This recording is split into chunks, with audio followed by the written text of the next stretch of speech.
Welcome to Shootin the Breeze with your host, Zack DeRoy. All right, everybody, and welcome to the first official episode of the Zack DeRoy podcast, or other known as Shootin the Breeze with Zack. First off, I just want to say thank you for all the folks listening and for all the amazing guests I have lined up. Today is a special one featuring my father, Chris DeRoy. Today's episode is focused on nostalgia. Please welcome Chris DeRoy to the show. How are you, Dad? You want to tell us a little bit about yourself?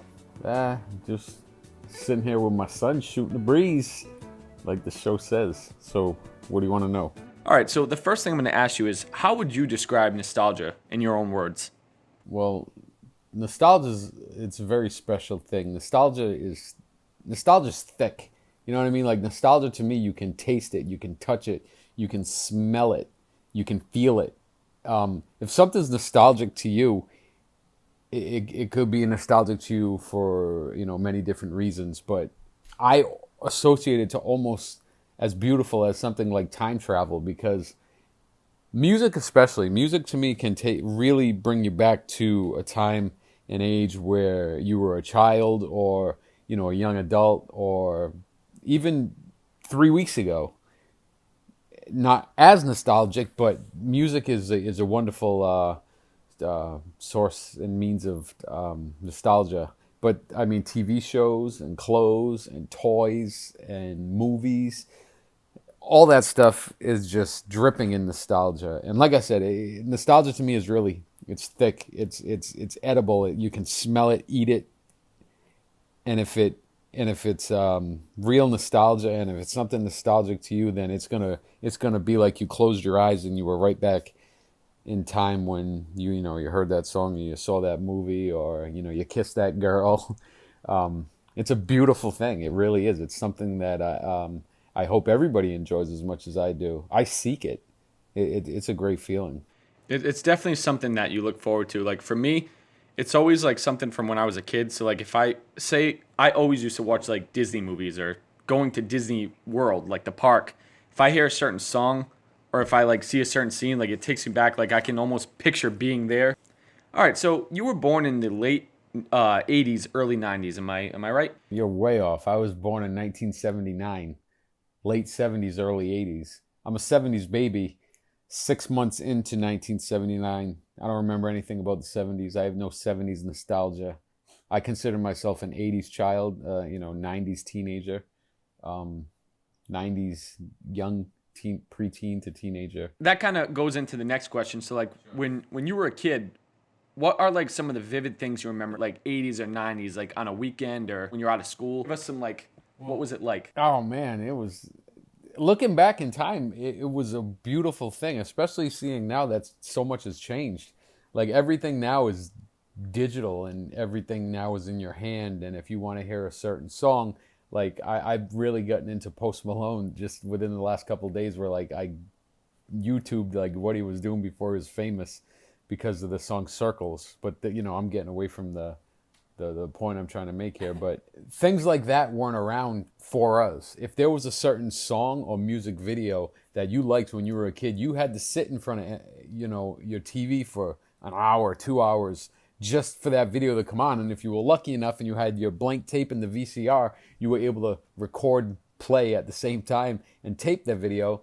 Most people my age, I'm 41, had a mixtape or a VCR tape with all their favorite videos from MTV on it. So it was a more rewarding time to get to see that video or hear that song on the radio, because we didn't have what you have now, where your sisters have now, where if they want to see a video, they go to YouTube, or if they want to hear a song, they go on iTunes or they go on Amazon. It's like at your fingertips. But as a kid in the 80s and the 90s, you had to wait for it to come on the radio, or you had a cassette tape where it could have 5 songs on side A and 5 songs on side B. And if the song you wanted to hear was the 3rd song on side 1 or A, you had to fast forward to it. And this is why I think kids my age, adults my age who were kids back in the 80s and the 90s, knew their favorite band's album from front to back, or they knew their favorite group's album from front to back, because we would have to sit there and listen to the whole album to get to the song that we wanted to, or we would have to watch MTV for 3 hours to see the New Kids on the Block Right Stuff video. And this is what I tell your sister. I used to sit there when I was 9 years old on my couch and wait for the Right Stuff by New Kids on the Block to come on TV. And it was a black and white video, so you always knew when it was the one. And it was just this awesome feeling when it would come on. So to me, being a child in the 80s and 90s was phenomenal. You watch Stranger Things, that's what they emulate. They emulate my childhood with the bikes and the bowl haircuts and the Ghostbusters, and it's all the stuff that I lived. And it was a wonderful time to be alive. 1989, 1990, probably my favorite stretch of time. So as you were talking about, like, with Stranger Things, do you like seeing that, like, that kids from this generation get to somewhat experience, like, the magic of the 80s from shows like that? They will never get to experience the magic from the 80s, but yeah, I see what you're saying. Yeah, that's cool because I can look back at that and I can, I watch it with my daughters and my wife, and I can look back to them and say, like, this is how Daddy grew up and this is how I grew up. And yeah, it's cool. It's cool to see that, but you ain't never going to feel like that again. So much has changed. It just seems like such a, like, nice time and much different than what we are in now. But, like, it seems cool to, like, just to go back. But the fact that you get to experience that is pretty cool. As for, like, we were talking about TV shows, did you have some favorite TV shows from the 80s and 90s? Dude, tons of them. Tons of them. You got to break them down in the categories. Like, I don't want to name them all. We'll be here all day. All right, let's talk about Saturday morning cartoons. Oh, let me back you up a little here.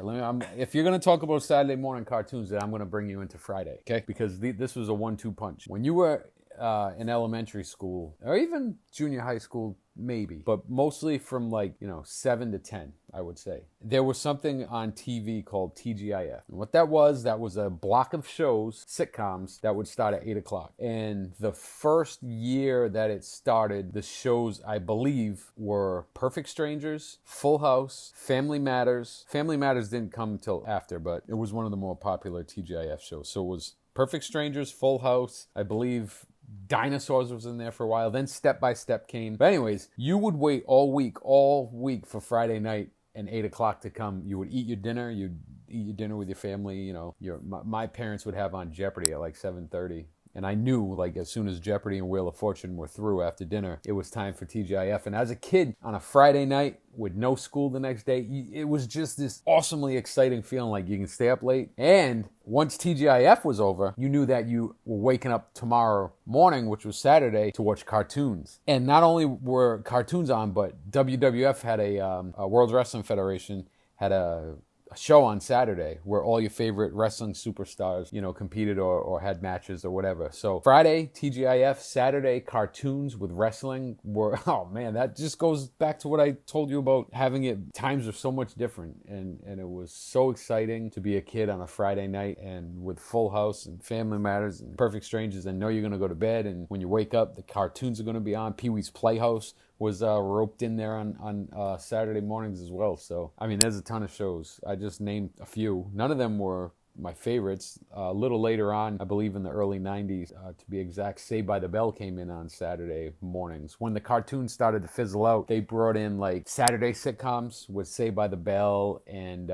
Hang Time was one of them, California Dreamin'. You guys can look all these up because you can probably watch them on Hulu and Netflix or whatever. That was Saved by the Bell, California Dreaming, Hang Time, to name a few. Fun fact, my name Zack actually came from Zach Morris from Saved by the Bell. 100%. How much of an impact did that show have on you growing up? Like, did you like base your style off Zach, or like was he definitely your favorite? Well, all right. First of all, your name is Zachary Thomas DeRoy. Your name, I wanted to be Zachary Morris DeRoy, but your mom only let me get so far with the naming, and Zachary is what it is, and I'm cool with that. But Zach Morris was definitely somebody that I looked up to because he wasn't shy. He was the popular kid in school. All the girls liked him, even though he only had the eyes for Kelly Kapowski. But yeah, like I wanted to be like that. I wanted to have blonde hair. I ended up bleaching my hair in high school, but it had nothing to do with Zach Morris. But he always had a plan B if plan A failed. And like I said, he always was not shy when it came to the chicks, girls, babes. But yeah, I Saved by the Bell was my favorite show growing up. And as I get older and into my adulthood, it kind of took a back seat to shows like The King of Queens, and I like The Golden Girls just as much as Saved by the Bell, which is another show that I watched with my family when I was a kid in the 80s. Golden Girls is another great one. I feel like the 80s just had like some of the best characters that you can't really replicate today, or at least they try to, but they can't. There was good writing. The guy who, Christopher Lloyd, who played Doc in Back to the Future, he actually was one of the head writers on The Golden Girls. I did not know that. As a kid, I watched The Golden Girls with my mom and dad, and I wasn't a huge fan of it. I liked the theme song, and I thought Sophia was funny. But when I get older and I started watching it on syndication, because it was nostalgia, and because I watched it as a kid, I really started to appreciate the comedy and the writing, and it was a very dirty show for elderly people, which is kind of disgusting. But watch the episodes. It's a lot of sexual references from elderly people, which is crazy. You were talking about Golden Girls with that, but are there any other shows or movies that you go back to as an adult and you're like, oh man, I did not catch that as a kid, or like just something that like was for the parents and not the kids? I mean, besides The Golden Girls, I can't really point out anything exactly that I was like, holy shit. I'm sure if I went back and I watched all these TV shows and movies, I could, if they're in there. But The Golden Girls is the one that I really like, being like your age in my young 20s and watching it and be like, oh man, it's crazy. And Blanche Devereaux just would take it to the next level. And I remember this one episode where she had this necklace, and she said like, oh, my necklace is gonna hang betwixt my perky bosom. Swear to God. Swear to God. Oh man. But Sophia was the best.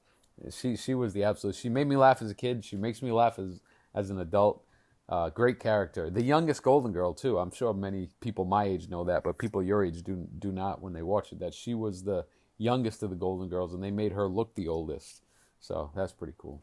So growing up, you were talking about music as well. Who's your favorite artist? And do you have a song that you still listen to, and you're just like, I love it every time I hear it? That's extremely broad. I don't have a favorite artist. I don't have a favorite song. Like I said, I have a favorite year, a block of years, which was, for some reason, 1989 to 1990, maybe into 91, maybe as far back as 1988. But I ask yourself this question. This goes against what you just asked me, but I'll get back to that. If you could go back in time for one day to observe yourself at the age that you were at that time, without yourself knowing that you're there from the future or whatever, but just so you could go back and you could feel what it was like again and observe what you did and how things were done for one day, mine would always be somewhere in 1989 and 1990. It was just the best time. The music, you had everything. You had hair metal, hair bands, you had pop, you had rap was just starting to really hit the forefront then. Going back to what you said, I can't really pinpoint a song or an artist or anything, just to pick one. I just think that whole era was awesome. I remember me and my brother, your Uncle Mike, we used to go to Grandma DeRoy's house, and we would have notebooks and we would sketch and doodle, and we'd always make letters of like our favorite bands like Poison and In Excess and Motley Crue and all these names that we were writing, we had pins of, which is funny because you ended up having a jacket that reminded me a lot of when I was a kid, jean jacket with pins on it, but we had all, In Excess. So I'm just going to rifle some names off right now of the bands that I was big into back then, and it varies. It's like casting a large net over a bunch of different things. So there was Poison, Def Leppard, In Excess, Motley Crue. Switching over to pop, there was Tiffany, New Kids on the Block, even a little poppy rap like Tone Loc and Young MC and Positive K, and just all sorts of good music back then. Every generation you're going to speak to, and I don't know if you're going to be this way, but when you look back and you have kids and you're going to say, oh, when I was your age, they had the best music, and I don't know what the hell this crap is now, but I don't know that kids your age can say that. I'll hop in on that. I prefer music from the 80s, 90s, 2000s more than my generation of music. I personally do not like any of the music that they put out nowadays. I mean, there are a few good ones in there because I'm an alternative guy, so I don't really listen to what's on the radio. A band I like will make a good song or album, but besides that, I will not listen to pop stations. I don't like pop music. Obviously, the artists are very talented. It's just not my thing. Very talented is it's a strong statement. I prefer like 80s music and 90s music because like obviously I've heard a lot of it from you, but I've also come across 80s songs I haven't heard and I add it to a playlist and I listen to it, and it's a good time. Even that, I mean, that you can go on your satellite radio that's got no commercials and type in music from the 90s. Like, holy shit. I wish I had that when I was a kid. But 90s music is so good. I mean, it goes all the way up until right about the time where I had you, and you were born in 1999. It's just an awesome time for music. Fashion, music, it was just a great time. The 80s as well. You look back at some 80s movies and see the way people dress, and it's like, what the? Awesome. And now the kids are starting to wear it, so that's pretty cool. Exactly. So here's another question about growing up. So who inspired you the most growing up? It could be a celebrity. It could be anybody. Right now, I don't look at celebrities as inspirations at all. My feelings in regards to celebrities have changed a lot now that I'm an adult. But as a kid, I don't think I was inspired by any celebrity or, basketball player or football player. I grew up with good parents. My mom and dad were great. My dad coached all my sports teams. He was always fair with me. He always, he would give me and Uncle Mike and Auntie Mimi the same lecture where we just talked about this the other day, where he would put his hands on the table and he would draw these paths with his hands. You can take this path and you're on this path, or you take this path. And we hated it when we were kids, and it would always be like, oh, here comes Dad with the lectures again. And I mean, to this day, I'm 41 and my dad will still give me lectures. He's a great man. And my mom growing up was a great mom. They were always there for us. They could have been the richest people in the world. They could have been the poorest. We didn't know. And I think if you're a kid and you don't know if your parents have money or don't have money, then they're doing something right, because as you become an adult, you realize how important having money is with kids and bills. And we took vacations and we went places. And, I think my mom and dad were a huge inspiration on me, especially with music. My dad had his music he listened to. My mom had her music that she listened to. My mom would watch MTV with us. I just told you the story about sitting and watching MTV. This is a great story from, we'll go back to 1989, 1990, where I got my first piercing. I would be sitting there waiting for the New Kids on the Block video. And I remember looking at my mom and saying, Mom. And I was expecting her to look at me and say no, but this was how cool my mom was. I say, hey, Mom, do you think we could go to the mall and I could get my ear pierced like Donnie Wahlberg? And look, saying that now, it's hilarious. And she was like, yeah, sure. She didn't think twice. And I think as a parent, you got to do that kind of stuff. You got to let your kids, you got to let them kind of do what they want to do to a degree. So my mom and dad, I would say, were very inspiring. Unfortunately, it didn't work out. They were there for my whole childhood, married together. So yeah, I had good parents. So I think they taught me a lot as far as, being a good person and having good taste in clothes and music and treating people with respect. So yeah, I would say I looked more up to my mom and dad without even realizing it as a kid than I did to Donnie Wahlberg, even though I wanted to be like Donnie Wahlberg. But anyways, I digress. No, they seem like really cool parents. I remember there's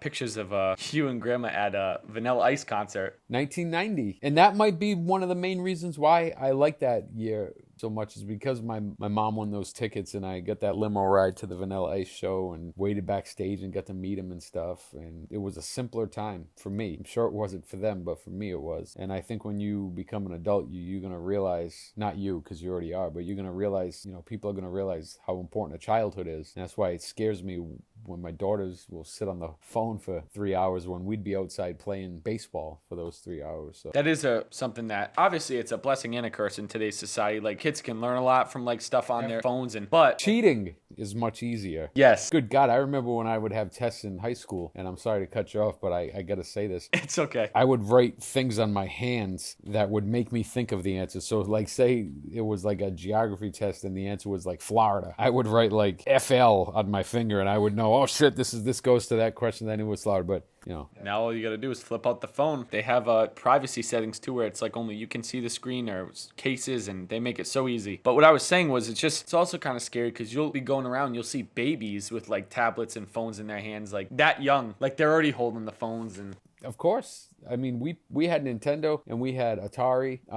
If you look at when Papa John was a kid, he didn't have a video game console. So yeah, just things change over time, and I guess you either adapt with time or time moves right past you and you're stuck in your old ways, which is why most old people, when I was a kid or even now, they seem bitter, or they'll be like, oh, those damn computers. Oh. Sometimes you just gotta go with the flow and accept the changing of the times, and I think that's important. What is one thing from your childhood that you wish was still around today, or that you could just take and bring it back to this period of time?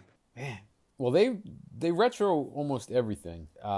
Food, snacks. Dunkaroos are back. Yeah, I would never get into Dunkaroos. I was more of a Choco Bliss guy, and if you know what that is, you know what's up. But if you don't, it's like a kind of like a devil dog, but a little different. Funny Bones were good, but I don't know. That's a tough question, because going back to what I said about the music and stuff, there's so many things from that era that I liked and that I enjoyed so much, and that's a tough question, because I feel like if I said, oh, I would want, Dominic's Deli back, once I made that selection, and it's like a genie where you make your 3 wishes, why didn't I say I wanted this back? All right, we're going to take a quick intermission, guys. We'll be right back with more Shootin' the Breeze with Zack.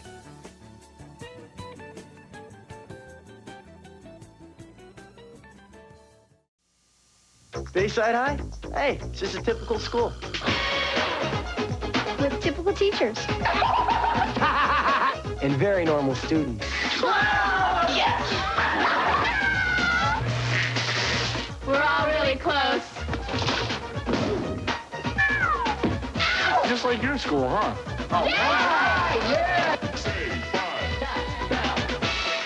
Weekday afternoons at 4:30 on FTS Fox 28.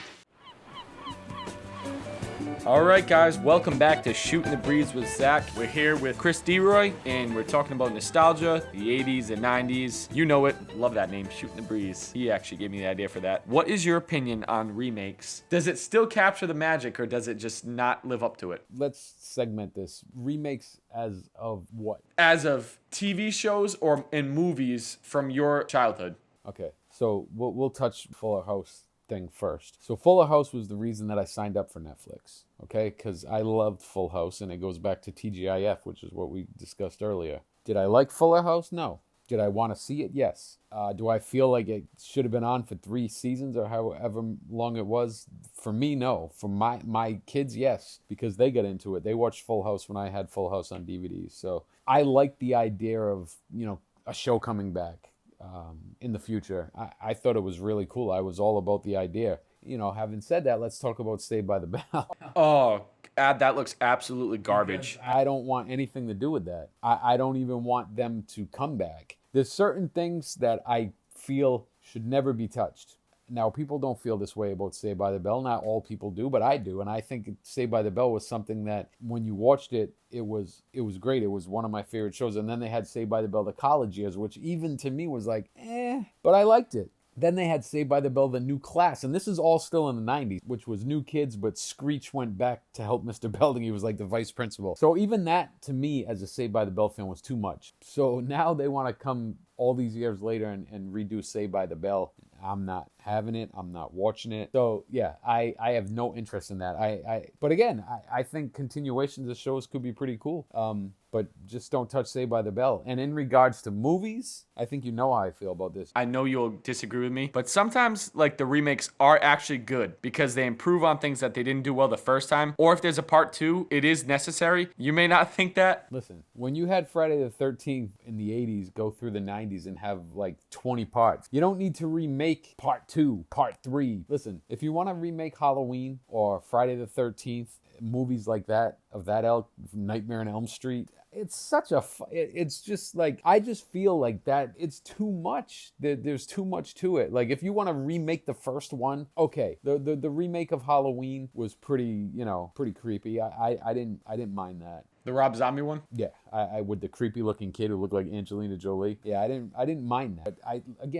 One of my favorite horror movies of all time was Scream, and they made 3 Screams. Maybe they made 4, but they made 2 too many in my eyes. And then they came out with a TV show 20 years later or so on MTV. If they remake Scream, I'm going to be pissed. I'll tell you though, you were talking about Halloween. The Halloween that came out in 2018, I actually really liked because it was a continuation of the movie from 1979, and it had Jamie Lee Curtis in it. Again, that's like a continuation, which I'm okay with, but I prefer not. There's so much things in the entertainment industry that are rehashed and redone and rewritten and remade, but there's so much. Why can't you be the guy who puts out the new Goonies? Not remake Goonies, but the movie that's this generation's Goonies. Why can't you be that person? Why do you have to be the person who remakes Goonies? Why would you be the person to remake anything. Why wouldn't you want to be the one person who makes something where the guy 20 years from now wants to remake what you did? And I think that's what I try to explain to you when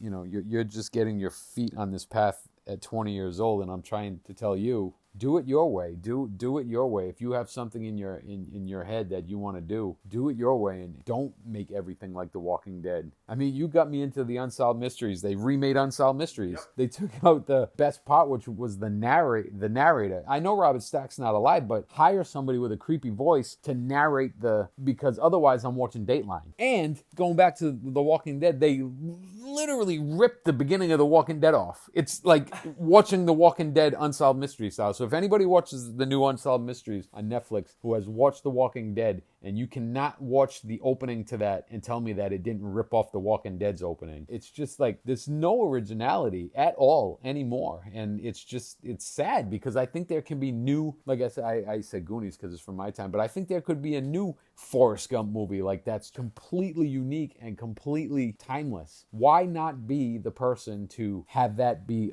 on their resume? Why be the person who copies it? That's just, I don't have enough talent to write a movie or anything like that. So, but if I did, I would be the guy who would want to create the next big thing. Someone I'm not going to say from someone in the industry because I am not in Hollywood and I'm not a paid director, but from someone who's studying film, and like, it's hard to write a script and not feel like you're like either copying something or doing like, if you want to make something close to something, like that's okay. But then people are still going to be like, well, it's a little similar to, it's hard to come up with a new idea. Everything in life piggybacks. Everything's inspired by all your favorite directors, musicians have all been inspired by somebody, right? Yep. Okay, so everything that somebody does is because of something else or somebody else, or but there are musicians and there are directors and writers who will completely shut themselves off while they're doing this so they don't feel like they're copying something. But being inspired by something isn't a bad thing. I don't think that you should ever shut yourself off from watching something in the fear that you're going to copy it. Be inspired by something, yes. Copy it.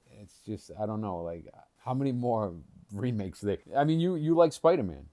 When you were a young child, they came out with Spider-Man with Tobey Maguire, but you were heavily into it. And it was, now Spider-Man had been done in comics and cartoons and stuff, but I don't think, I may be wrong, I'm not huge in the comic books, but I don't think there was a big Spider-Man motion picture. Am I correct in saying this? Yeah, no. Spider-Man with Tobey Maguire and Kirsten Dunst had that amazing wet t-shirt scene in the alley, right? Yeah, no, and on TV they still keep that. Yeah, but anyways, so that was a great movie, okay? Would I watch it 3 times? Did I like it? Yes. It was an original movie, had a great song by the guy from Nickelback and the guy from Saliva. But the movie was great because it was different. And then they did 2. Was that the one with the black Spider-Man, or was that 3? No. 2 was with Doc Ock. Okay, so even 2 was good. It was different. 3, same thing. Not my cup of tea. Would I watch it? No. Did I watch it once? Probably. So that was part of that group. What do they call 3-part? Trilogy. It was a trilogy. It was a trilogy. Now this is what irritates me. When you get 5-6 years later and we're going to remake that movie. We're going to remake Spider-Man again. And then we're not happy. So you know what? We're going to do it again. Why? And this isn't an argumentative podcast, but the only reason with the superhero thing is hard is it's very hard with superheroes because different companies own different characters. And like, so Iron Man started the Marvel Cinematic Universe. That was owned by Marvel. That was the first Iron Man movie we've ever had, and it was great. They wanted to continue that with the MCU. Already sleeping. And I'm sure your audience is sleeping too. Why? Like, I get it. The comic books are diverse and there's like 30,000 different Spider-Man comic books. And I get that. And I get that it's a money grab. There's people like you, no offense. And there's people who dress up and they go to these little Comic Cons and things. And I just feel like they're pushing these superhero movies. Not so much anymore, but for like a 10-year, 15-year span, it was just too much. And, like I said, maybe not to people like you, no offense, but people like me, I'm coming from the common fan, not the comic book lover. Just the guy who likes movies. And the day they remake the fucking Wizard of Oz, I'm just canceling everything. I'm not. There's certain things that you should not be touched. All right. I think we kind of covered all the questions. It's towards the end of the show. I'm going to do a thing where I ask my guests. So I'm going to ask my dad right now, how would you like to end today's show? It could be a quote. It could be advice. It could be a story. What do you want to end today's show with that people will remember? Well, now this is good. I'm going to tell you a story from when I was a kid, and I tell my kids this story, and it's about my mom. and it's about being a kid in the 80s and being called in. Let's just say, if you're 40, mid-30s, 40, early 50s, then you'll know what I'm talking about. You see, when we were kids, we would go outside and we would play all day, especially if it was summer vacation. Like right now, we're in summer vacation and my daughter's in the air-conditioned bedroom, probably TikToking with her friend. That's neither here nor there. That's a completely different subject. But we would be outside all day and you would get called in, which means you didn't have your phone on you. You didn't get a text, because I didn't have a phone. I didn't even have a walkie-talkie when I was that age. Your parent would either open the window, because we lived on the 3rd floor, or open the front door, and they would yell your name. That's how you knew it was time to come in, or time for lunch, or time to go to the supermarket, or that's how you knew fun was coming to an end for the day or for the next hour or so. So I bust my mom's chops about this all the time. I had a brother and a sister, Mike and Missy, and it could be just me and Mike outside, or it could be the 3 of us. But it was always the same. When my mom would call us in, she would call my brother's name like birds and butterflies would be flying in the air. And I mean that because she would call his name almost like it was a song. It would be like, Michael. Probably doesn't do my mom's call to my brother justice, but it is what it is. And then she would let out this mortifyingly piercing scream of my name, like I had just robbed a bank or stole from her purse. So it would be Michael, and then all of a sudden she would be like, Chris, and I would feel like I was gonna be in trouble for something. And it was like that every single day, and being called in every single day. It was great because it was how your parents got you to come home, and it sucked because you knew that was the end of a fun day, or it was lunchtime or whatever. But if my sister was out there, it would be like, Michael, Melissa, and then the curdling scream of Chris! Maybe because I was the problem child, I don't know. But being called in as a kid, I'm sure people my age can relate to that. And I'll just end with that. We'll end that way. I could talk all day. You know me. That's why I say I'm a good podcast guest. I'll sit here and I will shoot the breeze with you. That is why I chose my dad to shoot the breeze with for the first episode of the DeRoy podcast. This will be the nostalgic episode. Yeah. If you guys like what you heard today, don't forget to give the video a like. Comment what you want to hear next. Any ideas? I love feedback. You know of any guests that I should interview? Don't forget to subscribe for more podcasts, films, updates, and much more. Thanks, guys, and don't forget to shoot the breeze.